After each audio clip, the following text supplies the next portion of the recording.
আসসালামু আলাইকুম। মোবাইলের ডাটা চালু হয় না, আপনি আপনার মোবাইলের ডাটাটা চালু করতে চাইতেছেন কিন্তু কোনোভাবেই চালু হইতেছে না। আপনার যদি এরকম সমস্যা হয়ে থাকে তাহলে আমার এই ভিডিওটা শেষ পর্যন্ত দেখুন। ইনশাল্লাহ আপনি এই সমস্যার সমাধান করতে পারবেন, আপনার মোবাইলে ডাটা চালু হবে।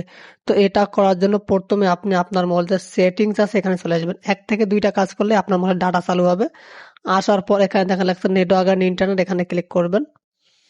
ক্লিক করার পর এখানে আপনার সিম দুইটা দেখাবে, নিচের দিকে দেখেন লেখা আছে মোবাইল নেটওয়ার্ক, এখানে ক্লিক করবেন। ক্লিক করার পর আপনি যেই সিমে ডাটা চালু করতে চাইতেছেন সেই সিমটা আপনি সিলেক্ট করে নেবেন। এখন আপনি যদি রবি সিম দিয়ে ডাটা চালান তাহলে রবি, বাংলা লিঙ্ক হলে বাংলা লিঙ্ক, গ্রামীণ হলে গ্রামীণ।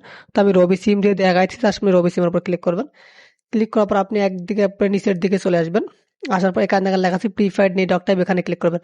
ক্লিক করার পর অবশ্যই আপনার ফোনে আপনি 4G 3G 2G অটো করে রাখবেন, বা আপনার ফোনে যদি 5G থাকে তাহলে আপনি 5G 4G 3G করে রাখবেন। কখনোই আপনি 3G 2G করে রাখবেন না, এটা করে রাখবেন। রাখার পর আপনি ব্যাগে চলে আসবেন। আসার পর এখন আপনি আপনার মোবাইলের ডাটাটা চালু করবেন, দেখবেন চালু হয় কিনা। যদি না হয় তাহলে আরেকটা কাজ করতে হবে, সেটা হলো আপনি আপনার ফোন থেকে ব্যাগে চলে আসবেন। আসার পর আপনার মোবাইলে পাওয়ার বাটনটা চাপ দিয়ে ধরবেন। ধরার পর দেখেন রিস্টার্ট লেখা আছে, জাস্ট রিস্টার্ট করে দেবেন আপনার মোবাইলটা।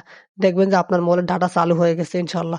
যদি তারপর না হয় তাহলে একবার জাস্ট আপনার মোবাইল দিয়ে এখান থেকে লেখা আছে এয়ারপ্লেন মোড, এটা একবার অফ করবেন, একবার অন করবেন, দেখবেন যে ডাটা চালু হয়ে গেছে। ধন্যবাদ ভিডিওটি শেষ পর্যন্ত দেখার জন্য।